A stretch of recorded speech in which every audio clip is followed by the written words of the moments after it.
Hello my dear YouTube family, welcome back to Neeta Tarot. ಇವತ್ತು ಯಾವ ವಿಚಾರವಾಗಿ ರೀಡಿಂಗ್ ಮಾಡ್ತಾ ಇದ್ದೀನಿ ಅಂತ ಹೇಳಿದ್ರೆ, ನಿಮ್ಮ ಸುತ್ತ ಯಾವ ಶಕ್ತಿ ಇದೆ, ಯಾವ ಶಕ್ತಿಯಿಂದಾಗಿ ನಿಮ್ಮ ಲೈಫಲ್ಲಿ ಈಗ ಆಗ್ತಿರುವಂತಹ ಯಾವುದೇ ಒಂದು ವಿಚಾರಗಳಾಗ್ತಾ ಇರ್ಬೋದು, ಯಾವುದೇ ಒಂದು ಸಂದರ್ಭದಲ್ಲಿ ನೀವು ಸಿಲುಕಿರಬಹುದು. ನಿಮ್ಮ ಸುತ್ತ ಇರುವಂತಹ ಶಕ್ತಿಯಿಂದ ನಿಮಗೆ ಪ್ರಾಬ್ಲಮ್ಸ್ ಏನಾಗ್ತಿದೆ ಅಥವಾ ಉಪಯೋಗ ಏನಾಗ್ತಾ ಇದೆ, ಅದರಿಂದ ಏನು ಹೆಲ್ಪ್ಫುಲ್ ಇದೆ, ಏನು ಹೆಲ್ಪ್ ಆಗ್ತಾ ಇದೆ, ಆ ಶಕ್ತಿಯಿಂದ ನಿಮಗೆ ಏನು ಹೆಲ್ಪ್ ಆಗ್ತಾ ಇದೆ ಅಥವಾ ದುರುಪಯೋಗ ಅಂದರೆ ಅದರಿಂದ ಏನು ಕೆಡುಕು ಕೂಡ ಆಗ್ತಾ ಇದೆ ಅನ್ನೋದೇ ಇವತ್ತಿನ ರೀಡಿಂಗ್ ಆಗಿರುತ್ತೆ. ಎಂದಿನಂತೆ ನಿಮ್ಮ ಮುಂದೆ 3 ಕಾರ್ಡ್ಗಳನ್ನ ಇಟ್ಟಿದ್ದೀನಿ. 3 ಕಾರ್ಡ್ಗಳ ಮೇಲೆ 3 ಸ್ಟೋನ್ಸ್ಗಳನ್ನ ಇಟ್ಟಿದ್ದೀನಿ. ಯಾವ ಸ್ಟೋನ್ ಇರುವಂತಹ ಕಾರ್ಡ್, ಯಾವ ಕಾರ್ಡ್ ಇರುವಂತಹ ಸ್ಟೋನ್ ನಿಮ್ಮ ಮನಸ್ಸಿಗೆ ತುಂಬಾ ಹತ್ತಿರ ರೆಸೊನೇಟ್ ಆಗುತ್ತೆ, ಆ ಒಂದು ಕಾರ್ಡ್ನ ಸೆಲೆಕ್ಟ್ ಮಾಡ್ಕೊಳ್ಬೇಕಾಗತ್ತೆ. ನಿಮ್ಮ ಸುತ್ತ ಯಾವ ಶಕ್ತಿ ಇದೆ ಅನ್ನೋದೇ ಇವತ್ತಿನ ರೀಡಿಂಗ್ ಆಗಿರುತ್ತೆ. ಓಕೆ, ಎಲ್ಲರೂ 7 ಚಕ್ರ ಬ್ರೇಸ್ಲೆಟ್ ತೊಗೊಂಡಿದ್ರ ಅಂತ ನಾನು ಭಾವಿಸ್ತೇನೆ. 7 ಚಕ್ರ ಬ್ರೇಸ್ಲೆಟ್ ಏನಿದೆಯಲ್ಲ, ಇಂದಿನಿಂದ ಅದರ ಆಫರೇ ಕ್ಲೋಸ್ ಆಗಿದೆ. ಹೇಳೋದಕ್ಕೆ ಬೇಜಾರಾಗುತ್ತೆ, ಬಟ್ ಆಫರ್ ಕ್ಲೋಸ್ ಆಗಿದೆ. ಆ್ಯಕ್ಚುಲಾಗಿ ಲಾವಾ ನಿಮಗೆಲ್ಲರಿಗೂ ಗೊತ್ತಿದೆ, ನೀವು ಹಾಕ್ಕೊಂಡಿರುವಂತಹ ಕ್ರಿಸ್ಟಲ್ಸ್ ಭಾಳ ಪ್ಯೂರ್ ಅಂತ ಹೇಳಿ. ಆ್ಯಕ್ಚುಲಾಗಿ ಈ ಲಾವಾ ಕ್ರಿಸ್ಟಲ್ ಸಿಗೋದು ಬಹಳನೇ ನಮಗೆ ಅಂದರೆ ಮಾಡಬೇಕಾಯ್ತಲ್ಲ, ಮತ್ತೆ ಆರ್ಡ್ರ್ ಜಾಸ್ತಿ ಆದಾಗ ಮಾಡಿಸ್ಬೇಕಾಗ್ತಾ ಇತ್ತು, ಎಲ್ಲನೂ ಆಯಿತು. ಬಟ್ ಆದರೆ ಎಲ್ಲರಿಗೂ ಕೂಡ ತಲುಪಿದೆ. ಇನ್ನೊಂದಷ್ಟು ಜನಗಳು ಕೂಡ ಕೊನೆಯ ದಿನ ಅಂತ ಹೇಳಿನೂ ಕೂಡ ನೆನ್ನೆನೂ ಕೂಡ ಎಲ್ಲರೂ ಬೈ ಮಾಡಿದ್ದೀರಿ. ಓಕೆ, ಯಾರೆಲ್ಲ ಬೈ ಮಾಡಲಿಲ್ಲ, ಆಫರ್ ಪ್ರೈಸ್ ಇರೋದಿಲ್ಲ. ಎಂದಿನಂತೆ ನೀವು ವಾಟ್ಸಪ್ ನಂಬರಿಗೆ ಬುಕ್ ಮಾಡ್ಕೊಳ್ಬೋದು. ವಾಟ್ಸಪ್ ನಂಬರ್ಗೆ ಮೆಸೇಜ್ ಮಾಡಿ ನೀವು ಬುಕ್ ಮಾಡ್ಕೊಳ್ಬೋದು ಅಂತ ಹೇಳ್ತಾ, ಯಾರೆಲ್ಲ ಮೊದಲನೆಯ ಸ್ಟೋನ್ ಇರುವಂತಹ ಕಾರ್ಡ್ ಸೆಲೆಕ್ಟ್ ಮಾಡ್ಕೊಂಡ್ರಿ ಅವರ ರೀಡಿಂಗ್ ನೋಡೋಣ. ನಿಮ್ಮ ಸುತ್ತ ಯಾವ ಶಕ್ತಿ ಇದೆ ಅನ್ನೋದೇ ಇವತ್ತಿನ ರೀಡಿಂಗ್ ಆಗಿರುತ್ತೆ. ಹಾಗೆ ಯಾರೆಲ್ಲ ಫಸ್ಟ್ ಟೈಮ್ ನನ್ನ ವೀಡಿಯೋ ನೋಡ್ತಾ ಇದ್ದೀರಿ, ದಯವಿಟ್ಟು ಸಬ್ಸ್ಕ್ರೈಬ್ ಮಾಡೋದನ್ನ ಮರಿಬೇಡಿ. ಯಾರಿಗೆಲ್ಲ ಇಂಡಿವಿಜುವಲ್ ಆಗಿ ಪರ್ಸ್ನಲ್ ಟ್ಯಾರೋ ರೀಡಿಂಗ್ ಸೆಷನ್ ಬೇಕು, ಹೀಲಿಂಗ್ ಸೆಷನ್ ಬೇಕು ಅನ್ನೋದಾದರೆ ವಾಟ್ಸಪ್ಪಲ್ಲಿ ನೀವು ಟ್ಯಾರೋ ಅಂತ ಹೇಳಿ ಟೈಪ್ ಮಾಡಿದ್ರೆ ನಿಮಗೆ ಸಂಪೂರ್ಣ ಡೀಟೇಲ್ಸ್ ಸಿಗ್ತಾ ಹೋಗುತ್ತೆ. ಅದರಲ್ಲಿ ಕೆಲವು ಪ್ಯಾಕೇಜಸ್ಗಳಿರುತ್ತೆ. ಇದೊಂದು ಪೇಯ್ಡ್ ಕಾಲೇ ಆಗಿರುತ್ತೆ. ಸೊ ಆ ಪ್ಯಾಕೇಜನ್ನು ನೀವು ಚೂಸ್ ಮಾಡ್ಕೊಳ್ಳಿ. ಓಕೆ, ನಂತರದಲ್ಲಿ ವಿತಿನ್ 24 ಅವರ್ಸ್ ಒಳಗಡೆ ನಿಮಗೆ ನಿಮ್ಮ ಅಪಾಯಿಂಟ್ಮೆಂಟ್ ಸಿಕ್ಕುತ್ತೆ. ಇಲ್ಲಿ ಲವರ್ಸ್ ಕಾರ್ಡ್ ಇದೆ, 10 ಆಫ್ ಕಪ್ಸ್ ಇದೆ. ನಾನೆಲ್ಲನೂ ಹೇಳ್ತಾ ಹೋಗ್ತೀನಿ. ಇಲ್ಲಿ ನಿಮ್ಮ ಸಂಬಂಧಗಳು ಸರಿ ಹೋಗುವಂತಹ ಸಾಧ್ಯತೆಗಳು ಅತಿ ಹೆಚ್ಚಾಗಿದೆ. ಓಕೆನಾ, ಇಲ್ಲಿ ನಿಮ್ಮ ಸುತ್ತ ಒಂದು ಪಾಸಿಟಿವ್ ಎನರ್ಜಿನೇ ಇದೆ ಅಂತ ಹೇಳ್ಬೋದು. ನೀವು ಬಹಳಷ್ಟು ಪಾಸಿಟಿವ್ ಎನರ್ಜಿನ ಬಹಳಷ್ಟು ಅಬ್ಸರ್ವ್ ಮಾಡ್ತಾ ಇದ್ದೀರಿ ಅನ್ನೋದೇ ಇಲ್ಲಿ ಮೇಯ್ನಾಗಿ ತೋರಿಸ್ತಾ ಇದೆ ಅಂತ ಹೇಳ್ಬೋದು ನಾನು. ಓಕೆ, ನಿಮ್ಮ ಸುತ್ತ ಪಾಸಿಟಿವ್ ಎನರ್ಜಿ ಇದೆ ಅಂತ ಹೇಳಿ ನನಗೆ ಕಾಣಿಸ್ಕೊಳ್ತಾ ಇದೆ. ಇಲ್ಲಿ ನಿಮ್ಮ ಸಂಬಂಧಗಳು ಏನಾದರೂ ಬಿರುಕು ಬಿಟ್ಟಿತ್ತು ಅಂತ ಹೇಳಿದ್ರೆ, ನಿಮ್ಮ ಸಂಬಂಧಗಳಲ್ಲಿ ನೀವೇನಾದರೂ ಬಹಳಷ್ಟು ಗೋಜಾಗಿ ಇದ್ರಿ ಅಂತ ಹೇಳಿದ್ರೆ ಆ ಸಂಬಂಧಗಳು ಸರಿ ಹೋಗುವ ಸಾಧ್ಯತೆ ಇದೆ. ಆಲ್ರೆಡಿ ಸರಿ ಹೋಗ್ತಾನೂ ಕೂಡ ಇದೆ ಅಂತ ಹೇಳಿ ತೋರಿಸ್ತಾ ಇದೆ ಇಲ್ಲಿ. ಹಾಗೆ ಎಲ್ಲರಿಗೂ ಕೂಡ ಹೇಳೋದಾದರೆ, ಎಲ್ಲರಿಗೂ ರೆಸೊನೇಟ್ ಆಗೋ ರೀತಿ ಹೇಳೋದಾದರೆ, ನೀವು ಏನು ಭಗವಂತನ ಹತ್ರ ಕೋರಿದ್ರಿ ಅಲ್ವಾ, ನೀವು ಯಾವ ರೀತಿ ಯೋಚನೆ ಮಾಡ್ತಾಯಿದ್ರಿ ಅದೇ ರೀತಿ ನಿಮ್ಮ ಲೈಫ್ ಆಗ್ತಾ ಹೋಗ್ತಾ ಇದೆ ಅಂತ ಹೇಳಿ. ಅದಕ್ಕೆ ನಾನು ಯಾವಾಗಲೂ ಹೇಳೋದು, ಪಾಸಿಟಿವ್ ಆಗಿ ಥಿಂಕ್ ಮಾಡಿ, ಪಾಸಿಟಿವ್ ಆಗಿ ಯೋಚನೆ ಮಾಡಿ. ಪಾಸಿಟಿವ್ ಆಗಿ ಅಯ್ಯೋ ನನ್ನ ಜೀವನದಲ್ಲಿ ಅದಾಗತ್ತಾ, ಅಯ್ಯೋ ನನ್ನ ಜೀವನದಲ್ಲಿ ಇದಾಗತ್ತಾ, ನಿಮಗೆ ನೀವೇ ಯಾಕೆ ಅಫರ್ಮೇಷನ್ಸ್ಗಳನ್ನ ಕಳಿಸ್ತೀರಿ ಯೂನಿವರ್ಸಿಗೆ? ನಿಮಗೆ ನೀವೇ ಪ್ರಾಬ್ಲಮ್ ಮಾಡ್ಕೊಳ್ತಾ ಇರೋದು. ನೋಡಿ, ನಮ್ಮ ಬ್ರಹ್ಮಾಂಡ ಬಹಳಷ್ಟು ವಿಶಾಲವಾಗಿದೆ, ಭಾಳ ವಿಶಾಲವಾಗಿದೆ. ನಾವು ಕೈ ಎಷ್ಟು ಅಗಲ ಚಾಚಕ್ಕಾಗುತ್ತೋ ಚಾಚಬಹುದು, ಕಾಲು ಎಷ್ಟು ಅಗಲ ಚಾಚಕ್ಕಾಗುತ್ತೋ ಚಾಚಕೂರ್ಬಹುದು, ಅಷ್ಟು ವಿಶಾಲವಾಗಿದೆ. ನೀವುಗಳು ಮಾಡ್ಕೊಳ್ತಾ ಇರೋ ಮಿಸ್ಟೇಕ್ಸ್ ಏನು ಗೊತ್ತಾ? ಅಯ್ಯೋ ನನಗೆ ಈ ತಿಂಗಳು EMI ಕಟ್ಟಿದ್ರೆ ಸಾಕಪ್ಪ, ಅಯ್ಯೋ ನಾನು ಅದೊಂದು ಕಾಸ್ಮೆಟಿಕ್ ಬೈ ಮಾಡಿದ್ರೆ ಸಾಕಪ್ಪ, ಅಯ್ಯೋ ನಾನು ಅದೊಂದು ವಾಹನ ಬೈ ಮಾಡಿದ್ರೆ ಸಾಕಪ್ಪ, ಇದೊಂದು ಸೈಟು ಮನೆ ಆದರೆ ಸಾಕಪ್ಪ. ನೀವು ಸಾಕಪ್ಪ ಅನ್ನುವಂತಹ ಒಂದು ಫುಲ್ ಸ್ಟಾಪ್ನ ಇಡ್ತಿದ್ದೀರಿ ಬಿಟ್ಟರೆ, ಅದು ಬಿಟ್ಟರೆ ನಿಮ್ಮ ಲೈಫಲ್ಲಿ ನೀವು ಏನು ಕೋರ್ಕೊಳ್ತೀರೋ ಅದೇ ಸಿಗ್ತಾಯಿದೆ ನಿಮಗೆ. ಅದಕ್ಕೆ ಹೇಳೋದು, ನನ್ನ ಜೀವನ ತುಂಬ ಚೆನ್ನಾಗಿದೆ, ನನ್ನ ಲೈಫು ನನಗೆ ಒಳ್ಳೆಯ ಸಮೃದ್ಧಿ ಜೀವನ ಕೊಟ್ಟಿದೆಯಾ. ಯಾವಾಗಲೂ ಗ್ರ್ಯಾಟಿಟ್ಯೂಡ್ ಭಾವದಿಂದ ಇರಿ. ಓಕೆ, ಇಲ್ಲಿ 10 ಆಫ್ ಕಪ್ಸ್ ಬರ್ತಾ ಇದೆ. ಬಹಳಷ್ಟು ಜನಗಳ ನಡುವೆ ಏನಾದರೂ ನಾನು ಈ ಗಂಡ ಹೆಂಡತಿ ನಡುವೆ ಏನಾದರೂ ಈ ಹಿಂದೆ ಕಿರಿಕಾಗಿತ್ತು ಅಂತ ಹೇಳಿದ್ರೆ ಭಾಳಷ್ಟು ವೆಕೇಷನ್ಸ್ಗಳಿಗೆ ಹೋಗ್ತೀರಿ, ಪ್ರೇಮಿಗಳನ್ನು ಕೂಡ ಭೇಟಿಯಾಗುವಂಥ ಸಾಧ್ಯತೆಗಳು ಅತಿ ಹೆಚ್ಚಾಗಿ ನಾನು ನೋಡ್ತಾ ಇದ್ದೀನಿ. ಮಕ್ಕಳೊಟ್ಟಿಗೆ ವೆಕೇಷನ್ಸ್ಗಳಿಗೆ ಹೋಗುವಂಥ ಸಾಧ್ಯತೆ ಇದೆ. ಮನೆಯಲ್ಲಿ ಸಂತೋಷದ ಒಂದು ಸಂಭ್ರಮದ ವಾತಾವರಣ ಸೃಷ್ಟಿಯಾಗ್ತಾ ಇದೆ ಅಂತ ಹೇಳಿ ತೋರಿಸ್ತಾ ಇದೆ. ಇಲ್ಲಿ 2 ಆಫ್ ಕಪ್ಸ್ ಬಂದಿದೆ. ಅಗೇನ್ ನಾನು ಹೇಳೋದಾದರೆ ನಿಮಗೆ ಒಂದಷ್ಟು ಯೂನಿವರ್ಸೇ ನಿಮಗೆ ಅಟ್ರ್ಯಾಕ್ಟ್ ಆಗಿದೆ ಅಂತ ಹೇಳ್ಬೋದು. ಯೂನಿವರ್ಸ್ ನಿಮಗೆ ಕೈ ಹಿಡಿದಿದೆ ಅಂತ ಹೇಳಿ ತೋರಿಸ್ತಾ ಇದೆ. ಅಂದರೆ ನೀವು ಬಹಳಷ್ಟು ಮೆಡಿಟೇಷನ್ ಮಾಡಿರ್ಬೋದು, ಅಥವಾ ಕ್ರಿಸ್ಟಲ್ ಹಾಕ್ಕೊಂಡು ಅಫರ್ಮೇಷನ್ಸ್ಗಳನ್ನ ಕಳಿಸಿರ್ಬೋದು. ಬಹಳಷ್ಟು ಪಾಸಿಟಿವ್ ವೈಬ್ಸಲ್ಲೇ ನೀವು ಇದ್ದೀರಿ ಅನ್ನುವಂಥದ್ದು ನಾನು ನೋಡ್ತಾ ಇದ್ದೀನಿ ಇಲ್ಲಿ. ಹಾಗೆ ಇಲ್ಲಿ ಪೇಜ್ ಆಫ್ ವಾಂಡ್ಸ್ ಬಂದಿರೋದ್ರಿಂದ ಕೆಲವೊಂದು ಸಲ ಕೆಲಸಗಳ ವಿಚಾರದಲ್ಲಿ ಯಾವುದೇ ಒಂದು ಕೆಲಸ, ನೀವು ಮನೆ ಗೃಹಿಣಿಯರಾಗಿದ್ದರೂ ಓಕೆನೇ, ಅಥವಾ ಹೊರಗಡೆ ದುಡಿತಾ ಇರುವಂತಹ ಗಂಡು ಮಕ್ಕಳಾದರೂ ಓಕೆನೇ, ಕೆಲಸ ಏನೆಲ್ಲ ಮಾಡಬೇಕು ಅನ್ನುವಂಥದ್ದು ಮನೆಯಿಂದ ಕಾಲಿಡ್ತೀರಿ. ಬಟ್ ಆದರೆ ನಿಮ್ಮ ಮೈಂಡ್ ತುಂಬ ಫಿಕಲ್ ಆಗ್ತಾ ಇದೆ. ಇದನ್ನು ಇವತ್ತು ಮಾಡೋಣ ಬಿಡು, ನಾಳೆ ಮಾಡೋಣ ಬಿಡು ಅನ್ನುವಂತಹ ರೀತಿಯಲ್ಲಿ ಮೈಂಡ್ ಫಿಕಲ್ ಆಗ್ತಾ ಇದೆ. ಕ್ವೀನ್ ಆಫ್ ಪೆಂಟಿಕಲ್ಸ್ ಬಂದಿರೋದ್ರಿಂದ ನಿಮ್ಮ ಕೆಲಸಗಳು, ನಿಮಗೆ ಅವಕಾಶಗಳು ಸಿಗ್ತಾ ಇರೋದು ಎಲ್ಲ ಒಂದಷ್ಟು ನಿಧಾನ ಇರಬಹುದು. ಬಟ್ ಆದರೆ ನಿಮ್ಮ ಜೀವನದಲ್ಲಿ ನಿಧಾನವಾಗಿ ಸಿಕ್ಕಿದ್ರೂ ಪ್ರಧಾನವಾಗಿ ಎಲ್ಲನೂ ಕೂಡ ಆಗ್ತಾ ಇದೆ ಅನ್ನುವಂಥದ್ದೇ ತೋರಿಸ್ತಾ ಇದೆ. ಹಿಂದೆ ಬಹಳಷ್ಟು ಸಂಬಂಧಗಳ ವಿಚಾರದಲ್ಲಿ ನೊಂದುಕೊಂಡಿದ್ರಿ, ಕೆಲವರು ಬಹಳಷ್ಟು ಒಂಟಿ ಜೀವನಗಳನ್ನು ಇದು ಮಾಡ್ತಾಯಿದ್ರಿ. ಬಹುಶಃ ಏನಾದರೂ ನೀವು ಮದುವೆ ಫಿಕ್ಸ್ ಆಗತ್ತಾ ಅಂತ ನೀವೇನಾದರೂ ನೋಡ್ತಾ ಇದ್ದರೆ ಪಾಸಿಟಿವ್ ಎನರ್ಜಿ ಇರೋದ್ರಿಂದ, ಹಾಗೆ ಬಹಳಷ್ಟು ನಾನು ಕಪ್ಸ್ಗಳನ್ನ ನೋಡ್ತಾ ಇರೋದ್ರಿಂದ ಸಂಬಂಧಗಳು ಬೇಗ ಒದಗಿ ಬರುತ್ತೆ ಅಂತ ಹೇಳಿ ತೋರಿಸ್ತಾ ಇದೆ. ಅಥವಾ ಸಿಂಗಲ್ಸ್ ಏನಾದರೂ ನೋಡ್ತಾ ಇದ್ದರೆ ಈ ರೀಡಿಂಗ್ ಅಚಾನಕ್ಕಾಗಿ ನಿಮ್ಮ ಲೈಫಲ್ಲಿ ಯಾವುದೋ ಒಂದು ಲೈಫ್ ಪಾರ್ಟ್ನರ್ ಎಂಟ್ರಿ ಕೊಡುವಂತಹ ಸಾಧ್ಯತೆಗಳು ಕೂಡ ಇದೆ. ಇಲ್ಲಿ ಕ್ವೀನ್ ಆಫ್ ಪೆಂಟಿಕಲ್ಸ್ ಇದೆ. ಅವಕಾಶಗಳು ಬರೋದು ನಿಧಾನ ಆಗಿರ್ಬೋದು, ಬಟ್ ಆದರೆ ನಿಮಗೆ ಎಲ್ಲ ಅರ್ಹತೆಯೂ ಕೂಡ ಇದೆ. ಅವಕಾಶಗಳು ನಿಮಗೆ ಸಿಗೋದಕ್ಕೋಸ್ಕರ ಎಲ್ಲ ಅರ್ಹತೆಯೂ ಕೂಡ ಇದೆ. ಕ್ವೀನ್ ಆಫ್ ಸ್ವಾರ್ಡ್ಸ್ ಬಂದಿರೋದ್ರಿಂದ ಯಾರೊಟ್ಟಿಗೆ ಆದರೂ ಆಗಿರ್ಬೋದು, ಕ್ಲಿಯರ್ ಕಮ್ಯುನಿಕೇಷನ್ ಮಾಡಬೇಕಾಗತ್ತೆ. ಅವರ ಮನಸ್ಸಿನ ಮಾತನ್ನು ಕೂಡ ನೀವು ಕ್ಲಿಯರಾಗಿ ನೀವು ತಿಳ್ಕೊಳ್ಬೇಕಾಗತ್ತೆ. ನಿಮ್ಮ ವಿಚಾರದಲ್ಲಿ ನಿಮ್ಮ ಮೈಂಡಲ್ಲಿ ಏನು ಓಡ್ತಾ ಇದೆ ಅದನ್ನು ಕೂಡ ಕ್ಲಿಯರಾಗಿ ಬೇರೆಯವ್ರ ಹತ್ರ ಹೇಳ್ಕೊಳ್ಬೇಕಾಗತ್ತೆ. ಕೆಲವೊಂದು ಸಲ ನೀವೇನು ಮಾಡ್ತಿದ್ದೀರಿ ಅಂತ ಹೇಳಿದ್ರೆ ಯಾರೋ ಬೇಜಾರಾಗ್ತಾರೋ ಅಂತನೋ, ಅಥವಾ ನನ್ನ ಜವಾಬ್ದಾರಿ ಅದಲ್ಲ ಅಂತನೋ ಕೆಲವೊಂದು ಸಲ ನಿಮ್ಮ ಮನಸ್ಸಿನ ಮಾತುಗಳನ್ನು ಹೇಳೋದು ಬಿಟ್ಬಿಡ್ತೀರಿ. ಸೊ ಹಾಗಾಗಿ ಕ್ಲಿಯರ್ ಕಮ್ಯುನಿಕೇಷನ್ ಮಾಡಬೇಕಾಗತ್ತೆ. ಇಲ್ಲಿ ಜಡ್ಜ್ಮೆಂಟ್ ಬಂದಿರೋದ್ರಿಂದ ಔಟ್ಕಮ್ ನಿಮ್ಮ ಕರ್ಮಗಳೆಲ್ಲ ಕಳೀತಾ ಇದೆ ಅಂತ ಹೇಳಿ ತೋರಿಸ್ತಾ ಇದೆ. ನಿಮ್ಮ ಯಾವುದೇ ಈ ಲಾಸ್ಟ್ ಬರ್ತಲ್ಲಿ ಇರುವಂತಹ ಕೆಟ್ಟ ಕರ್ಮಗಳು ಏನೇ ಇದೆಯಲ್ಲ ಅದನ್ನೆಲ್ಲ ಕಳೆದು ನೀವು ರೀಬರ್ತ್ ತೊಗೊಳ್ತಾ ಇದ್ದೀರಿ ಅನ್ನುವಂತಹ ರೀತಿಯಲ್ಲಿ ತೋರಿಸ್ತಾ ಇದೆ. ಸೊ ಇಲ್ಲಿ ನಾನು ಮೊದಲನೆಯ ಕಾರ್ಡ್ ಯಾರು ಸೆಲೆಕ್ಟ್ ಮಾಡ್ಕೊಂಡಿದ್ರಿ, ನಿಮ್ಮ ಸುತ್ತ ಒಂದಷ್ಟು ಪಾಸಿಟಿವ್ ಎನರ್ಜಿನೇ ಆವರಿಸ್ಕೊಂಡಿದೆ ಅಂತ ಹೇಳಿ ತೋರಿಸ್ತಾ ಇದೆ. ಹಾಗೆ ಯಾರೆಲ್ಲ ಸೆಕೆಂಡ್ ಸ್ಟೋನ್ ಇರುವಂತಹ ಕಾರ್ಡ್ ಸೆಲೆಕ್ಟ್ ಮಾಡ್ಕೊಂಡ್ರಿ ಅವರ ರೀಡಿಂಗ್ ನೋಡೋಣ. ಯಾರೆಲ್ಲ ಸೆಕೆಂಡ್ ಸ್ಟೋನ್ ಇರುವಂತಹ ಕಾರ್ಡ್ ಸೆಲೆಕ್ಟ್ ಮಾಡ್ಕೊಂಡ್ರಿ, ನಿಮ್ಮ ಸುತ್ತ ಯಾವ ಶಕ್ತಿ ಇದೆ, ನಿಮ್ಮ ಸುತ್ತ ಯಾವ ಶಕ್ತಿ ಇದೆ ಅನ್ನೋದೇ ಇವತ್ತಿನ ರೀಡಿಂಗ್ ಆಗಿರುತ್ತೆ.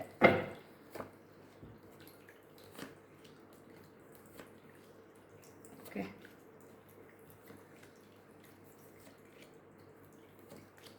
ಎಲ್ಲಾನು ಎಕ್ಸ್ಪ್ಲೇನ್ ಮಾಡ್ತಾ ಹೋಗ್ತೀನಿ. ಇಲ್ಲಿ ಡೆತ್ ಬರ್ತಾ ಇದೆ. ಓಕೆ, ಡೆತ್ ಬಂದ ಕೂಡಲೇ ಹೆದರೋ ಅವಶ್ಯಕತೆ ಇಲ್ಲ, ನಾನು ಎಕ್ಸ್ಪ್ಲೇನ್ ಮಾಡ್ತಾ ಹೋಗ್ತೀನಿ ಎಲ್ಲನೂ ಕೂಡ. ಒಂದಷ್ಟು ಬ್ಲ್ಯಾಕ್ ಮ್ಯಾಜಿಕ್ಗಳನ್ನು ನೀವು ಎದುರಿಸ್ತಾ ಇದ್ದೀರಿ, ಕಣ್ಣು ದೃಷ್ಟಿಗಳನ್ನು ನೀವು ಎದುರಿಸ್ತಾ ಇದ್ದೀರಿ. ಯಾವುದೋ ಒಂದು ನೋವಿನ ಅಂತ್ಯ ಒಂದು ಕಾಣ್ತಾ ಇದೆ. ಕೆಲವು ಸಂಬಂಧಗಳ ವಿಚಾರದಲ್ಲಾಗಿರ್ಬೋದು, ಅಥವಾ ನೀವು ಕೆಲಸ ಬದಲಾವಣೆ ಮಾಡ್ತಾ ಇರ್ಬೋದು, ಅಥವಾ ಯಾವುದೋ ಒಂದು ವಿಚಾರನ ಕ್ವಿಟ್ ಮಾಡ್ತಾ ಇದ್ದೀರಿ, ಕ್ವಿಟ್ ಆಗ್ತಾ ಇದೆ ನಿಮ್ಮ ಜೀವನದಲ್ಲಿ ಅದು ಅಂತ ಹೇಳಿ ತೋರಿಸ್ತಾ ಇದೆ. ಹಾಗೆ ಇಲ್ಲಿ ಬಹಳಷ್ಟು ಇಲ್ಲಿ ಮೂರನೇ ವ್ಯಕ್ತಿಗಳು ನಿಮ್ಮ ಜೀವನದಲ್ಲಿ ಬಹಳಷ್ಟು ಮೂಗು ತುರಿಸುವಂತಹ ಕೆಲಸಗಳನ್ನು ಮಾಡ್ತಾ ಇದ್ದಾರೆ. ನೆಗೆಟಿವ್ ಎನರ್ಜಿ ಬಹಳಷ್ಟು ಇದೆ, ನೆಗೆಟಿವ್ ಆಲೋಚನೆಗಳಿದೆ, ಬಹಳಷ್ಟು ಗಾಬರಿ ಆತಂಕಗಳನ್ನು ಪಡ್ಕೊಳ್ತಾ ಇರ್ತೀರಿ. ಏನೆಲ್ಲ ಕೆಟ್ಟ ಆಲೋಚನೆಗಳು ಬರ್ತಾ ಇರುತ್ತೆ. ಸೊ ಇಲ್ಲಿ ಏನಾಗ್ತಾ ಇದೆ ಅಂತ ಹೇಳಿದ್ರೆ ಡೆತ್ ಕಾರ್ಡ್ ಬಂದಿರೋದ್ರಿಂದ ಒಂದಷ್ಟು ನಿಮ್ಮನ್ನು ನೀವು ಪ್ರೊಟೆಕ್ಟ್ ಮಾಡ್ಕೊಳ್ಬೇಕಾಗತ್ತೆ. ಬಟ್ ಈ ನೋವೇ ಇರುತ್ತೆ ನನ್ನ ಲೈಫಲ್ಲಿ ಅಂತ ನೀವೇನಾದರೂ ನೋಡ್ತಾ ಇದ್ದರೆ ಈ ನೋವು ಕಂಟಿನ್ಯೂ ಆಗಿರೋದಿಲ್ಲ. ಬಟ್ ಆದರೆ ಮೇಜರಾಗಿ ಆ ನೋವಿನ ಅಂತ್ಯವನ್ನು ಅನುಭವಿಸ್ತಾ ಇದ್ದೀರಿ ಅಂತ ಹೇಳಿ ತೋರಿಸ್ತಾ ಇದೆ. ಕೊನೆ ಮೂಮೆಂಟ್, ಎಂಡಿಂಗ್ ಮೂಮೆಂಟಲ್ಲಿ ಕೂಡ ನೀವು ಇದ್ದೀರಿ ಅಂತ ಹೇಳಿ ತೋರಿಸ್ತಾ ಇದೆ. ಇಲ್ಲಿ ಮೂರನೇ ವ್ಯಕ್ತಿಗಳೊಟ್ಟಿಗೆ ನೀವೇನೆಲ್ಲ ಹೇಳ್ಕೊಳ್ಬೋದು, ನಿಮ್ಮ ತಲೆಯಲ್ಲಿ ಏನು ಓಡ್ತಾ ಇದೆ ಅದನ್ನೆಲ್ಲ ನೀವು ಶೇರ್ ಮಾಡ್ಕೊಳ್ಬಹುದು. ಅವರು ಕೂಡ ನಿಮ್ಮ ಜೊತೆಗೆ ಸಹನೆ ಇರುವಂತಹ ರೀತಿಯಲ್ಲಿ, ಮಮತೆ ಇರುವಂತಹ ರೀತಿಯಲ್ಲಿ, ಕರುಣೆ ಇರುವಂತಹ ರೀತಿಯಲ್ಲಿ ನಡ್ಕೊಳ್ಬಹುದು, ನಿಮ್ಮ ಜೊತೆಗೆ ಇರಬಹುದು. ಬಟ್ ಆದರೆ ನಿಮ್ಮ ಬೆನ್ನಿಗೆ ಚೂರಿ ಹಾಕುವಂತಹ ಕೆಲಸಗಳನ್ನು ಮಾಡ್ತಾರೆ ಈ ವ್ಯಕ್ತಿಗಳು. ಸಂಬಂಧ ತುಂಬ ಚೆನ್ನಾಗಿರುವಂತಹ ಸಂಬಂಧದಲ್ಲೇ ಮೋಸ ಹೋಗುವಂತಹ ಸಾಧ್ಯತೆಗಳು ಹೆಚ್ಚಾಗಿದೆ ಅಂತ ಹೇಳಿ ತೋರಿಸ್ತಾ ಇದೆ. ಬಹಳಷ್ಟು ನಿಮ್ಮ ಲೈಫಲ್ಲಿ ನೋಡಿ ಬಹಳಷ್ಟು ಅವಕಾಶಗಳಿದೆ. ಆ ಯಾವುದು ಸರಿ, ಯಾವುದು ತಪ್ಪು, ಯಾವುದನ್ನು ತಗೊಳ್ಬೇಕು, ಯಾವುದನ್ನು ಬಿಡಬೇಕು ಅನ್ನುವಂತಹ ಒಂದು ಕನ್ಫ್ಯೂಷನ್ ಸ್ಟೇಟ್ನಲ್ಲಿ ನೀವು ಇದ್ದೀರಿ ಅಂತ ಹೇಳಿ ತೋರಿಸ್ತಾ ಇದೆ. ಇದೆಲ್ಲ ಆಗ್ತಾ ಇರೋದು ಒಂದಷ್ಟು ಮೂರನೇ ವ್ಯಕ್ತಿಗಳಿಂದ. ಹಾಗೆ ಇಲ್ಲಿ ನೀವು ಯಾರನ್ನು ನಂಬಿದಿರಿ, ಯಾರನ್ನು ಬಹಳಷ್ಟು ನಂಬಿದಿರಿ, ಅವರಿಂದನೇ ನಿಮಗೆ ಬ್ಲ್ಯಾಂಕ್ ಆಗುವ ಸಾಧ್ಯತೆ ಇದೆ ಅದು. ಬಟ್ ಆದರೆ ಹೇಗೆ ಅಂತ ಹೇಳಿದ್ರೆ, ಆ ವ್ಯಕ್ತಿಯನ್ನು ನೀವು ಒಂದು ಒಳ್ಳೆಯ ಫ್ರೆಂಡ್ಶಿಪ್ ಆಗಿ ತೊಗೊಂಡಿರ್ಬೋದು, ಅಥವಾ ಒಳ್ಳೆಯ ವ್ಯಕ್ತಿಯಾಗಿ ನಿಮ್ಮ ಲೈಫಲ್ಲಿ ಅಂದರೆ ಒಂದು ಒಳ್ಳೆಯ ಗೈಡೆನ್ಸ್ ಮೆಂಟರ್ ರೀತಿಯಲ್ಲಿ ಇಟ್ಕೊಂಡಿರ್ಬೋದು. ಬಟ್ ಆದರೆ ಅವರು ಹೇಳುವಂತಹ ದಾರಿಯಲ್ಲಿ ಹೋದಾಗೆಲ್ಲನೂ ಕೂಡ ಅದಾಗದೇ ಇರುವಂತಹ ಕೆಲಸಗಳಾಗಿದೆ. ದಯವಿಟ್ಟು ನಿಮ್ಮ ಮನಸ್ಸಿನ ಮಾತು ಕೇಳಿ, ನಿಮ್ಮ ಮನಸ್ಸು ಹೇಗೆ ಹೋಗುತ್ತೆ ಅದನ್ನು ಮಾಡಿ. ಇಲ್ಲಿ 5 ಬಂದಿರೋದ್ರಿಂದ, ಇಲ್ಲಿ ಹೇರೋಫೆಂಟ್ ಕಾರ್ಡ್ ಬಂದಿರೋದ್ರಿಂದ ದಯವಿಟ್ಟು ಗುರುಬಲ ಕಡಿಮೆ ಇರೋದ್ರಿಂದ ನಿಮ್ಗೆ ಈ ಥರದ್ದೆಲ್ಲ ಇನ್ನೂ ಕೂಡ ಆಗ್ತಾ ಹೋಗುತ್ತೆ. ದಯವಿಟ್ಟು ಈ ರೀಡಿಂಗನ್ನು ಯಾರು ನೋಡ್ತಿದ್ದೀರಿ, ಗುರುವಿನ ಗುಲಾಮರಾಗ್ಬಿಡಿ. ಗುರುವಿನ ಸೇವೆ ಮಾಡ್ತಿರೋ, ಕಸ ಹೊಡಿತಿರೋ, ಗುರುವಿನ ದೇವಸ್ಥಾನದಲ್ಲಿ ಗುರುಬಲ ಹೆಚ್ಚಿಸ್ಕೊಳ್ಳೋದಕ್ಕೆ ಅದನ್ನೇ ನಾವು ಮಾಡಬೇಕು. ಗುರುವಿನ ಕಾಲನ್ನ ಬಿಗಿಯಾಗಿ ಹಿಡಿಬೇಕು. ಗುರುಬಲ ನಿಮ್ಮ ಜೀವನದಲ್ಲಿ ಬಂತು ಅಂತ ಹೇಳಿದ್ರೆ ನೀವೆಲ್ಲ ಕೆಲಸಗಳು ಆಗ್ತಾ ಬರುತ್ತೆ. ಹಾಗೆ ಶತ್ರುಗಳು ಏನೇ ಇರ್ತಾರಲ್ಲ, ನಮ್ಮಿಂದ ಬರೋದಕ್ಕೆ ಸಾಧ್ಯನೇ ಇಲ್ಲ, ನಮ್ಮ ಹತ್ರ ಬರೋದಕ್ಕೂ ಸಾಧ್ಯ ಇಲ್ಲ, ನಮ್ಮಿಂದ ದೂರ ಆಗ್ತಾನೆ ಅನ್ನುವಂತಹ ಸೂಚನೆಗಳಿದೆ. ಇಲ್ಲ ಅಂತ ಹೇಳಿದ್ರೆ ನೀವೇನಾದರೂ ಗುರುವಿನ ಕಾಲು ಹಿಡಿದೇ ಇದ್ದರೆ ಬಹಳಷ್ಟು ಮಾನಸಿಕವಾಗಿ ಕುಗ್ಗಬೇಕಾಗತ್ತೆ. ದಯವಿಟ್ಟು ನಿಮ್ಮನ್ನು ನೀವು ಪ್ರೊಟೆಕ್ಷನ್ ಮಾಡ್ಕೊಳ್ಳಿ, ನಿಮ್ಮನ್ನು ನೀವು ಶೀಲ್ಡ್ ಹಾಕ್ಕೊಳ್ಳಿ, ನಿಮ್ಮನ್ನು ನೀವು. ಸೊ ಅದಕ್ಕೆ ನಾನು ಹೇಳಿದೆ, ನಿಮ್ಗೆ ಇಂಡಿವಿಜುವಲ್ ಆಗಿ ಪರ್ಸ್ನಲ್ ಟ್ಯಾರೋ ರೀಡಿಂಗ್ ತಗೊಂಡಾಗ ಒಂದಷ್ಟು ನಾನು ಶೀಲ್ಡ್ ಹಾಕಿದಾಗ ವಿಡಿಯೋ ಕಾಲ್ ತೊಗೊಂಡ್ರೆ ಇನ್ನೂ ಒಳ್ಳೆಯದು ನನಗೆ. ಯಾಕೆಂದರೆ ನಾನು ನಿಮ್ಮನ್ನು ನೋಡ್ಬೋದು, ನಿಮ್ಗೆ ಏನಾಗಿದೆ ಅನ್ನುವಂಥ ಸ್ಪಷ್ಟತೆ ನನಗೆ ಕಾಣಿಸ್ತಾ ಹೋಗುತ್ತೆ. ಹಾಗೆ ಕೆಲವರು ಫೋಟೋಸ್ಗಳನ್ನು ಕೂಡ ತೊಗೊಂಡು ಆ ಪ್ಯಾಕೇಜಲ್ಲೂ ನೀವು ಇದು ಮಾಡ್ಕೊಳ್ಬೋದು. ಅಲ್ಲಿ ಶೀಲ್ಡ್ ಆಗ್ತಾಗ ಏನಾಗುತ್ತೆ, ಒಂದಷ್ಟು ನಿಮಗೆ ನೆಗೆಟಿವ್ ಎನರ್ಜಿ ಬರದೇ ಇರುವ ರೀತಿಯಲ್ಲಾಗುತ್ತೆ. ಹಾಗೆ ಅದರಲ್ಲಿ ಕ್ರಿಸ್ಟಲ್ ಸಜೆಸ್ಟನ್ ಇರೋದ್ರಿಂದ ನಿಮ್ಮನ್ನು ನೀವು ಪ್ರೊಟೆಕ್ಟ್ ಆಗುವ ರೀತಿಯಲ್ಲಿ ಯಾವ ಕ್ರಿಸ್ಟಲ್ಸ್ ಜೊತೆಗೆ ಯಾವ ಕ್ರಿಸ್ಟಲ್ಸ್ಗಳನ್ನು ಮಿಕ್ಸ್ ಮಾಡಿ ಹಾಕ್ಕೊಂಡಾಗ ನಿಮಗಿರುವ ಸಮಸ್ಯೆಗಳನ್ನು ರಿಲೀಫ್ ಮಾಡಬಹುದು. ಮತ್ತು ಅದು ಬರದೇ ಇರುವ ರೀತಿಯಲ್ಲಿ ಹೇಗೆ ನಾವು ಮಾಡಬಹುದು ಅನ್ನುವಂಥದ್ದು ಕೂಡ ನೀವು ಪಡಿಬೋದು. ಬಟ್ ಆದರೆ ಇಲ್ಲಿ 9 ಆಫ್ ಸ್ವಾರ್ಡ್ಸ್ ಬಂದಿರೋದ್ರಿಂದ ಬಹಳಷ್ಟು ಮಾನಸಿಕವಾಗಿ ಕುಗ್ಗುತ್ತಾ ಇದ್ದೀರಿ. ದಯವಿಟ್ಟು ನಿಮ್ಮ ಮೊಬೈಲ್ ಸ್ಕ್ರೋಲ್ಗಳನ್ನು ಮಾಡ್ಕೊಂಡು ಕೂರುವಂಥದ್ದು, ಮಲಗಿದ ಜಾಗದಲ್ಲಿ ಮಲ್ಕೊಂಡೇ ಇರುವಂಥದ್ದು, ನಿಮಗೆ ನೀವು ಇನ್ನೂ ನೆಗೆಟಿವ್ ಆವರಿಸ್ಕೊಳ್ತಾ ಇದ್ರಿ. ಯಾಕೆಂದರೆ ಕೆಟ್ಟ ಆಲೋಚನೆಗಳು ಬರ್ತಾ ಇದೆ. ನಿಮ್ಮ ಜೊತೆ ನಿಮ್ಮ ಸುತ್ತ ಇರೋರು ಸಮಾಧಾನ ಮಾಡುವ ರೀತಿ ಇರುತ್ತೆ, ಬಟ್ ಆದರೆ ಅದು ಸಮಾಧಾನ ಅಲ್ಲ. ನಿಮ್ಮನ್ನು ಇನ್ನೂ ಕೂಡ ಮಾನಸಿಕವಾಗಿ ಕುಗ್ಗಿಸ್ತಾ ಇರುತ್ತೆ. ನೀವು ಚೂಸ್ ಮಾಡೋದೇ ಅಂಥವ್ರನ್ನ, ನೀವು ನಿಮ್ಮ ಬಗ್ಗೆನೇ ಹೇಳ್ತಾ ಇರಬೇಕು, ಅವರು ಕೂಡ ನಿಮಗೆ ಪಾಪ ಅಂತಲೇ ಹೇಳ್ತಾ ಇರಬೇಕು. ನೀವು ಚೂಸ್ ಮಾಡೋದೇ ಅಂಥ ವ್ಯಕ್ತಿಗಳನ್ನು. ಏಕೆ ಅಂತ ಹೇಳಿದ್ರೆ ನಿಮ್ಮ ಮಾತುಗಳನ್ನು ಅವ್ರು ಕೇಳಬೇಕು.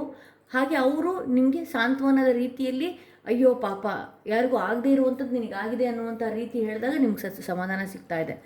ನೀನು ಈ ರೀತಿ ಮಾಡ್ತಾ ಇದೆಯಾ, ಅದು ತಪ್ಪು, ಅದನ್ನು ಬಿಟ್ಟು ಮುಂದಕ್ಕೆ ಹೋಗು ಅನ್ನೋರ ಜೊತೆಲಿ ನೀವು ಕೂರೋದೇ ಇಲ್ಲ. ಸೊ ನಿಮಗೂ ಕೂಡ ಅದೇ ರೀತಿ ಆಗಿದೆ ಅಂತ ಹೇಳಬಹುದು. ಒಂದಷ್ಟು ನಿಮ್ಮ ಸುತ್ತ ಇರುವಂಥವರ ಮಾತುಗಳನ್ನೇ ಕೇಳಿಕೊಂಡು ಮುಂದೆ ಹೋಗೋದನ್ನು ದಯವಿಟ್ಟು ಸ್ಟಾಪ್ ಮಾಡಿ. ನಿಮ್ಮ ಮೈಂಡ್ನಲ್ಲಿ ನನ್ನ ಜೀವನಕ್ಕೆ ನನಗೇನು ಬೇಕು ಅನ್ನೋದು ನಿಮ್ಮ ಗಟ್ ಫೀಲ್ಗಂತೂ ಇದ್ದೇ ಇರುತ್ತೆ. ದಯವಿಟ್ಟು ನಿಮ್ಮ ಮನಸ್ಸಿನ ಮಾತುಗಳನ್ನು ಕೇಳ್ಕೊಳ್ಳಿ ಅಂತ ಹೇಳ್ತಾ, ನಾನಿಲ್ಲಿ ಒಂದಷ್ಟು ನೆಗೆಟಿವ್ ಎನರ್ಜಿನೇ ನಾನು ನೋಡ್ತಾ ಇದ್ದೀನಿ. ನಜರ್ ಇರಬಹುದು, ಬ್ಲ್ಯಾಕ್ ಮ್ಯಾಜಿಕ್ಗಳಿರ್ಬೋದು, ಏನೇ ಇರಬಹುದು. ಹಾಗೆ ಹೇರೋಫೆಂಟ್ ಬಂದಿರೋದ್ರಿಂದ ದಯವಿಟ್ಟು ಗುರುವಿನ ಆರಾಧನೆ ಮಾಡೋದು ತುಂಬಾ ಉತ್ತಮ. ಗುರು ಅಂದ ಕೂಡಲೇ ನನಗೆ ರಾಯರು ಬಹಳಷ್ಟು ಇಷ್ಟ. ರಾಯರನ್ನ ನಂಬಿ, ಸಾಯಿಬಾಬಾನ ನಂಬಿ, ಹಾಗೆ ದತ್ತನ ನಂಬಿ, ಗುರುಗಳ ಸ್ಥಾನದಲ್ಲಿ ಯಾವುದೇ ಭಗವಂತ ಇದ್ರೂ ಕೂಡ ದಯವಿಟ್ಟು ಆರಾಧನೆ ಮಾಡಿ ಅಂತ ಹೇಳ್ತಾ, ಯಾರೆಲ್ಲ 3ನೇ ಸ್ಟೋನ್ ಇರುವಂತಹ ಕಾರ್ಡ್ ಸೆಲೆಕ್ಟ್ ಮಾಡಿಕೊಂಡ್ರೆ ಅವರ ರೀಡಿಂಗ್ ನೋಡೋಣ. ನಿಮ್ಮ ಸುತ್ತ ನಿಮ್ಮ ಜೀವನದಲ್ಲಿ ಯಾವ ಶಕ್ತಿ ಇದೆ, ಅದರಿಂದ ನಿಮಗೆ ಯಾವ ಲಾಭ ಆಗಿರ್ಬೋದು, ನಷ್ಟ ಆಗಿರ್ಬೋದು ಆಗ್ತಾ ಇದೆ ಅಂತ ಹೇಳಿ. ಓಕೆ, ಯಾರೆಲ್ಲ 3ನೇ ಸ್ಟೋನ್ ಇರುವಂತಹ ಕಾರ್ಡ್ ಸೆಲೆಕ್ಟ್ ಮಾಡಿಕೊಂಡ್ರೆ ಅವರ ರೀಡಿಂಗ್ ನೋಡೋಣ ಏನಾಗಿದೆ ಅಂತ ಹೇಳಿ. ಇಲ್ಲಿ 7 ಆಫ್ ವಾಂಡ್ಸ್ ಬರ್ತಿದೆ. ಸಿಟ್ಟು ಕೋಪ ಜಾಸ್ತಿ ಆಗಿದೆ ಈಗ ಇತ್ತೀಚೆಗೆ ಅಂತ ಹೇಳಿ ತೋರಿಸ್ತಾ ಇದೆ. ಬಿಕಾಸ್ ಜನಗಳು ನಿಮ್ಗೆ ಅಂದ್ಕೊಂಡಿದ್ದ ಕೆಲಸ ನೀವು ಆ ತಕ್ಷಣಕ್ಕೆ ಮಾಡೋದಕ್ಕಾಗ್ತಾ ಇಲ್ಲ, ಲ್ಯಾಗ್ ಆಗ್ತಾ ಇದೆ. ಆಗದೆ ಇದ್ದಾಗ ಸ್ಟ್ರೆಸ್ಗಳನ್ನು ಜಾಸ್ತಿ ತೊಗೊಳ್ತಿದ್ದೀರಿ, ದುಡುಕಿ ಮುಂದಕ್ಕೆ ಹೋಗ್ತೀರಿ, ಬಹಳಷ್ಟು ದುಡುಕ್ತಾ ಇದ್ದೀರಿ. ನೀವು ಅಂದ್ಕೊಂಡಿದ್ದ ಕೆಲಸ ಆಗಬೇಕು, ಹೌದು, ಬಟ್ ಆದರೆ ನೀವು ಹೋಗುವಂತಹ ದಾರಿನೇ ಸರಿ ಇಲ್ಲ. ಇಲ್ಲಿ ಯಾರೆಲ್ಲ ಈ ಹಿಂದೆ ಹೊಗಳಿದ್ರೋ ಅವರು ನಿಮಗೆ ತೆಗಳುವಂತಹ ಸಾಧ್ಯತೆಗಳಾಗಿರ್ಬೋದು, ಅಥವಾ ಅವರು ನಿಮಗೆ ಟ್ರಿಗರ್ ಮಾಡುವಂಥದ್ದು. ಬಹುಶಃ ನಿಮ್ಮ ಈ ಹಿಂದೆ ಇರುವಂತಹ ಏಳಿಗೆಗಳನ್ನು ನೋಡಿ ಅಸೂಹೆಯಿಂದ ಒಂದಷ್ಟು ನಿಮಗೆ ಟಾಂಟ್ ಕೊಟ್ಟು ಮಾತನಾಡುವಂಥದ್ದು ಈ ರೀತಿಯೆಲ್ಲ ಆಗ್ತಾಯಿದೆ. ಕೆಲವೊಂದು ಸಲ ನಿಮ್ಮ ಮುಂಗೋಪತನ ನೀವು ಹೋಗುವಂತಹ ದಾರಿಗಳನ್ನು ಹಾಳು ಮಾಡುವಂತಹ ಸಾಧ್ಯತೆಗಳಿದೆ. ಇಲ್ಲಿ ನಿಮ್ಮ ಹೆತ್ತವರಾಗಿರ್ಬೋದು, ಅಥವಾ ನಿಮ್ಮ ಸುತ್ತ ಇರುವಂಥವರಾಗಿರ್ಬೋದು, ನಿಮ್ಮ ನಂಬಿದ್ದವ ಹೆಂಡತಿ ಆಗಿರ್ಬೋದು, ಗಂಡ ಆಗಿರ್ಬೋದು, ನೀವು ಈ ರೀತಿ ಹೋಗಬೇಡಿ ಎನ್ನುವಂತಹ ಮಾತುಗಳನ್ನು ಹೇಳಿರ್ತಾರೆ. ಬಟ್ ಆದರೆ ನೀವು ಕೇಳಿರೋದಿಲ್ಲ. ಬೇಡದ ವ್ಯಕ್ತಿಗಳ ಜೊತೆಗೆ ನಿಮ್ಮ ಫ್ರೆಂಡ್ಶಿಪ್ಗಳನ್ನು ಮಾಡುವಂಥದ್ದು, ಅಂಥ ವ್ಯಕ್ತಿಗಳು ಒಂದಷ್ಟು ನಿಮ್ಮ ತಲೆಗೆ ಗೋಜಾಗುವ ರೀತಿಯಲ್ಲಿ ಮಾತನಾಡುವಂಥದ್ದು, ಅಥವಾ ನಿಮ್ಮ ಹೋಗುವಂತಹ ಕೆಲಸ ಆಗಬೇಕಾಗಿರುವಂತಹ ಕೆಲಸಗಳನ್ನು ಅಡೆತಡೆಗಳನ್ನು ಮಾಡಿಡ್ತಾ ಇದ್ದಾರೆ. ಸೊ ಇಲ್ಲಿ ನಾನು ನೆಗೆಟಿವ್ ಎನರ್ಜಿ ಅನ್ನೋದಕ್ಕಿಂತ ನೀವು ಒಂದಷ್ಟು ನೆಗೆಟಿವ್ ಥಾಟ್ಸ್ಗಳನ್ನು ಆವರಿಸ್ಕೊಳ್ತಾ ಇದ್ದೀರಿ. ಹಾಗೆ ನಿಮ್ಮ ಸುತ್ತ ಇರುವಂಥದ್ದು ನಿಮ್ಮ ಚಾಯ್ಸ್ಗಳನ್ನ ನೆಗೆಟಿವ್ ಆಗಿ ನೀವು ಮಾಡ್ಕೊಳ್ತಾ ಇದ್ದೀರಿ. ಸೊ ಮೈಂಡಲ್ಲಿ ಬಹಳಷ್ಟು ಗೊಂದಲಗಳು. ಹಾಗೆ ಕೆಲವರು, ನಾನು ಹೇಳಿದ್ನಲ್ಲ ಇಲ್ಲಿ ಮೊದಲನೇ ಕಾರ್ಡೆ 7 ಆಫ್ ವಾಂಡ್ಸ್ ಬಂದಿರೋದ್ರಿಂದ ಆ ಸಿಟ್ಟಿನ ಬರದಲ್ಲಿ ಏನಾದರೂ ಮಾತನಾಡ್ಬೋದು, ದುಡುಕಿ ಮಾತನಾಡುವಂಥದ್ದು, ಅದರಿಂದ ನೀವು ಸಂಕಷ್ಟಕ್ಕೆ ಸಿಲುಕುವಂಥದ್ದು, ಅದರಿಂದ ಕೆಲವು ಸಂಬಂಧಗಳಿಂದ ದೂರ ಆಗುವಂಥದ್ದು, ಬಾಯಿ ತಪ್ಪಿ ಏನೋ ಮಾತನಾಡಿ ಆ ಸಂಬಂಧಗಳು ದೂರ ಆದಾಗ ಬಹಳನೇ ನೋವು ತಿನ್ನುವಂಥ ಕೆಲಸಗಳನ್ನ ಮಾಡ್ತಾಯಿದ್ದೀರಿ. ಆಗುವ ಸಾಧ್ಯತೆಗಳು ಕೂಡ ಇದೆ. ಹಾಗೆ ಒಂದಷ್ಟು ಹೆಲ್ತ್ಗಳ ಬಗ್ಗೆಯೂ ಕೂಡ ನೀವು ದಯವಿಟ್ಟು ಗಮನ ಹರಿಸಬೇಕಾಗತ್ತೆ. ವರ್ಕ್ ಪ್ರೆಷರಲ್ಲಿ, ಕೆಲಸಗಳ ಒತ್ತಡದಿಂದ ನಿಮಗೆ ನೀವು ನೆಗೆಟಿವ್ ಆಗಿ ಮಾಡ್ಕೊಳ್ತಾ ಇದ್ದೀರಿ. ನೆಗೆಟಿವ್ ಎನರ್ಜಿ ನಿಮಗಿಲ್ಲ, ಯಾವುದೋ ಒಂದು ಬ್ಲ್ಯಾಕ್ ಮ್ಯಾಜಿಕ್ ನಿಮಗಿಲ್ಲ, ಇನ್ನೊಂದಿಲ್ಲ ಮತ್ತೊಂದಿಲ್ಲ. ವರ್ಕ್ ಪ್ರೆಷರಿಂದ ನಿಮ್ಮನ್ನು ನೀವು ಕಾಳಜಿ ತೋರಿಸ್ಕೊಳ್ದೆ ಆರೋಗ್ಯದ ಸಮಸ್ಯೆನೂ ಮಾಡ್ಕೊಳ್ತಾ ಇದ್ರಿ. ಮೆಂಟಲ್ ಸ್ಟ್ರೆಸ್ಗಳು ಕೂಡ ಜಾಸ್ತಿ ಮಾಡ್ಕೊಳ್ತಾ ಇದ್ರಿ ವರ್ಕ್ ಪ್ರೆಷರಿಂದ. ದಯವಿಟ್ಟು ಕೆಲಸ ಇದ್ದಿದ್ದೆ ಅಲ್ವಾ, ನಾವು ಚೆನ್ನಾಗಿದ್ರೆ ಅಲ್ವಾ ಕೆಲಸ, ನಾವೇ ಚೆನ್ನಾಗಿಲ್ಲದೆ ಇದ್ದರೆ. ಸೊ ಫುಡ್ ರೋಟೀನ್ ಬಗ್ಗೆ ನೀವು ಯೋಚನೆ ಮಾಡಬೇಕಾಗತ್ತೆ. ನೈಟ್ ಆಫ್ ಪೆಂಟಿಕಲ್ಸ್ ಬಂದಿರೋದ್ರಿಂದ ಹೆದರೋ ಅವಶ್ಯಕತೆಗಳಿಲ್ಲ. ಈಗ ಆಗಬೇಕಾಗಿರುವ ಕೆಲಸಗಳು, ಅಥವಾ ಈಗ ಏನು ತಲೆ ತುಂಬ ಕೆಡಿಸ್ಕೊಂಡಿದ್ರಿ ಅಂತ ಕೆಲಸಗಳು ಒಂದಷ್ಟು ನಿಧಾನ ಆಗಬಹುದು. ಬಿಟ್ಟರೆ ನಿಮಗೆ ನೀವು ಅಂದ್ಕೊಂಡಂತಹ ಕೆಲಸ ಆಗೇ ಆಗುತ್ತೆ. ಯಾವುದೋ ಒಂದು ದೇವಿಯ ಒಂದು ಅದ್ಭುತವಾದಂತಹ ಶಕ್ತಿ ನಿಮ್ಮ ಜೊತೆಗಿದೆ. ಆ ಕೆಲಸ ಆಗೇ ಆಗುತ್ತೆ. ಇನ್ನೊಂದು 2-3 ತಿಂಗಳ ಒಳಗಡೆ ನಿಮ್ಮ ಲೈಫಲ್ಲಿ ಒಳ್ಳೆಯ ಆಪರ್ಚುನಿಟಿ ನಿಧಾನವಾಗಿ ಬಂದ್ರೂ ಕೂಡ ಪ್ರಧಾನವಾಗಿ ಬರುತ್ತೆ ಅಂತಲೇ ಹೇಳ್ಬೋದು. ಆಪರ್ಚುನಿಟಿ ಕೂಡ ಒಂದಷ್ಟು ದೇವಿ ಆರಾಧನೆ ಇನ್ನೂ ಕೂಡ ಮಾಡಬೇಕಾಗತ್ತೆ. ಸೊ ಇಲ್ಲಿ ಕೆಲವೊಂದು ಸಲ 4 ಆಫ್ ಸ್ವಾರ್ಡ್ಸ್ ಬಂದಿರೋದ್ರಿಂದ ಕೆಲವೊಂದು ಸಲ ನಿಮಗೆ ನೀವು ರೆಸ್ಟ್ ತೊಗೊಳ್ಬೇಕಾಗತ್ತೆ. ಕೆಲಸದ ವಿಚಾರ ಆಗಿರ್ಬೋದು, ವೈಯಕ್ತಿಕ ವಿಚಾರಗಳಲ್ಲಾಗಿರಬಹುದು. ಫ್ರೆಂಡ್ಸ್ಗಳು ಇವತ್ತು ಯಾರೋ ಮಾತಾಡ್ಸ್ತಾ ಇದ್ದವ್ರು ಏನೋ ಕಿರಿಕಾಗಿ ದೂರ ಆಗೋಗ್ಬಿಟ್ರು, ಇವತ್ತೇ ಸರಿ ಹೋಗ್ಬೇಕಂದ್ರೆ ಇವತ್ತೇ ಸರಿ ಹೋಗಲ್ಲ. ಅದು ಸ್ವಲ್ಪ ಟೈಮ್ ಬೇಕಾಗತ್ತಲ್ಲ, ಅವ್ರಿಗೂ ಟೈಮ್ ಬೇಕಾಗತ್ತೆ. ನೀವು ಈ ನೀರು ನೋಡಿ, ಹರಿತಿರುವಂತಹ ನೀರು ಕದಡಿಬಿಡುತ್ತೆ, ಸಖತ್ತು ಕದಡಿಬಿಟ್ಟಿರುತ್ತೆ. ಅದನ್ನು ತಿಳಿಯಾಗೋದಕ್ಕೆ ಒಂದಷ್ಟು ಟೈಮ್ ಬೇಕಾಗತ್ತಲ್ಲ. ಸೊ ಹಾಗಾಗಿ ನೀವು ಏನೇ ಅಂದ್ಕೊಂಡಿದ್ರು ಕೂಡ ಯಾಕೀಗಾಗೋಯ್ತು, ಏನಾಗೋಯ್ತು, ಅದು ಸ್ಟ್ರೆಸ್ಸು, ಆ ಟೆನ್ಷನ್ನು, ಆ ಆರೋಗ್ಯ ಹಾಳಾಗುವಂಥದ್ದು, ದುಡುಕು ಮಾತಾಡುವಂಥದ್ದು, ಅಥವಾ ದುಡುಕು ಯಾವುದೋ ಒಂದು ದಾರಿಗೆ ಹೋಗೋದಕ್ಕಿಂತ ತಾಳ್ಮೆಯಿಂದ ಇರಬೇಕಾಗತ್ತೆ. ಇದು ನಿಮಗೆ ನೀವು ರೆಸ್ಟ್ ತಗೊಳ್ಳುವಂತಹ ಒಂದು ಅದ್ಭುತವಾದಂತಹ ಒಂದು ಟೈಮ್ ಅಂತಲೇ ಹೇಳಬಹುದು. ಬಟ್ 3 ತಿಂಗಳಲ್ಲಿ ನೀವು ಅಂದ್ಕೊಂಡಿದ್ದಂಥ ರೀತಿ ಎಲ್ಲನೂ ಆಗುತ್ತೆ. ಇಲ್ಲಿ ಕೆಲವು ಸಂಘ ಸಹವಾಸಗಳಿಂದ, ಕೆಲವು ಯೋಚನೆಗಳಿಂದ ನಿಮಗೆ ನೀವು ನೆಗೆಟಿವ್ ಥಾಟ್ಸ್ಗಳನ್ನು ತೊಗೊಳ್ತಾ ಇದ್ದೀರಿ. ನೆಗೆಟಿವಿಟಿ ನಿಮಗೆ ನೀವೇ ಮಾಡ್ಕೊಳ್ತಾ ಇದ್ದೀರಿ ಅಂತಲೇ ಹೇಳ್ಬೋದು. ಸೊ ಇದು 3rd ಕಾರ್ಡ್ ರೀಡಿಂಗ್ ಇದಾಗಿತ್ತು ಅಂತ ಹೇಳ್ತಾ, ಒಂದಷ್ಟು ದಯವಿಟ್ಟು ಆರೋಗ್ಯದ ಕಡೆ ಗಮನ ಕೊಡಬೇಕಾಗತ್ತೆ. ಕೆಲಸದಲ್ಲಿ ಯಾರು ಎಷ್ಟೇ ನಿಮಗೆ ಟ್ರಿಗರ್ ಮಾಡಿದ್ರೂ ಕೂಡ ಈ 1-2 ವಾರಗಳ ಕಾಲದಲ್ಲಿ ಒಂದಷ್ಟು ಸುಮ್ಮನೆ ಇರಬೇಕಾಗತ್ತೆ, ಒಂದಷ್ಟು ತಾಳ್ಮೆಗಳನ್ನು ನೀವು ತಗೊಳ್ಬೇಕಾಗತ್ತೆ. ಓಕೆ, ದೇವಿ ಆರಾಧನೆ ಅತಿ ಮುಖ್ಯ ಅಂತ ಹೇಳಿ ತೋರಿಸುತ್ತೆ. ಹಾಗೆ ನೀವು ಯಾರಿಗೆಲ್ಲ ಹೆಲ್ಪ್ ಮಾಡಿರ್ತೀರಲ್ಲ ಅವರೆಲ್ಲ ನಿಮ್ಮ ಬೆನ್ನ ಹಿಂದೆ ನಿಮ್ಮ ಬಗ್ಗೆನೇ ನೆಗೆಟಿವ್ ಆಗಿ ಮಾತಾಡೋ ಸಂದರ್ಭಗಳು ಕೂಡ ಸೃಷ್ಟಿಯಾಗಿದೆ. ಅದರಿಂದಾಗಿ ನಿಮಗೆ ಅದು ಗೊತ್ತಾದಾಗ ನಿಮಗೆ ಬಹಳಷ್ಟು ಟ್ರಿಗರ್ ಆಗ್ತಾಯಿದ್ರಿ, ಸಿಟ್ಟು ಬರ್ತಾಯಿದೆ, ಕೋಪ ಬರ್ತಾಯಿದೆ, ಆದರೆ ಏನೂ ಮಾಡೋದಕ್ಕಾಗ್ತಾ ಇಲ್ಲ. ದುಡುಕಿ ಬೇರೆ ಬೇರೆ ರೀತಿ ದಾರಿ ಹಿಡಿಯೋದಕ್ಕಿಂತ 1-2-3 ವಾರ ಸೈಲೆಂಟಾಗಿರೋದು, ನಿಮ್ಮ ಮನಸ್ಸಿಗೆ ನೀವು ಸಮಾಧಾನ ತಗೊಳ್ಳೋದು ಬಹಳಷ್ಟು ಮುಖ್ಯ. ಓಕೆ, ಸೊ ಇದು ಇವತ್ತಿನ ರೀಡಿಂಗ್ ಆಗಿತ್ತು ಅಂತ ಹೇಳ್ತಾ ಈ ವಿಡಿಯೋನ ಇಲ್ಲಿಗೆ ಮುಗಿಸ್ತಾ ಇದ್ದೀನಿ. ಮತ್ತಷ್ಟು ವಿಡಿಯೋದೊಂದಿಗೆ ನಾನು ನಿಮ್ಮನ್ನು ಭೇಟಿ ಆಗ್ತೀನಿ. ಯಾರಿಗೆಲ್ಲ ಇಂಡಿವಿಜುವಲ್ ಆಗಿ ಪರ್ಸ್ನಲ್ ಟ್ಯಾರೋಡಿಂಗ್ ಸೆಷನ್ ಬೇಕು ಅನ್ನೋದಾದರೆ ವಾಟ್ಸಪ್ ಮುಖಾಂತರದಲ್ಲಿ ಟ್ಯಾರೋ ಅಂತ ಟೈಪ್ ಮಾಡಿದಾಗ ನಿಮಗೆ ಸಂಪೂರ್ಣ ಡೀಟೇಲ್ಸ್ ಸಿಗುತ್ತೆ. ಅಲ್ಲಿ ನಿಮಗೆ ಯಾವ ಪ್ಯಾಕೇಜ್ ಬೇಕು ಚೂಸ್ ಮಾಡ್ಕೊಳ್ಬೇಕಾಗತ್ತೆ. ವಿತಿನ್ 24 ಅವರ್ಸ್ ಒಳಗಡೆ ನಿಮ್ಮ ಅಪಾಯಿಂಟ್ಮೆಂಟ್ಗಳು ಬುಕ್ ಆಗಿರುತ್ತೆ ಅಂತ ಹೇಳ್ತಾ, ಅಪಾಯಿಂಟ್ಮೆಂಟ್ ನಿಮಗೆ ಸಿಗುತ್ತೆ ಅಂತ ಹೇಳ್ತಾ ಈ ವಿಡಿಯೋನ ಇಲ್ಲಿಗೆ ಮುಗಿಸ್ತಾ ಇದ್ದೀನಿ. ಮತ್ತಷ್ಟು ವಿಡಿಯೋದೊಂದಿಗೆ ನಾನು ನಿಮ್ಮನ್ನು ಭೇಟಿ ಆಗ್ತೀನಿ.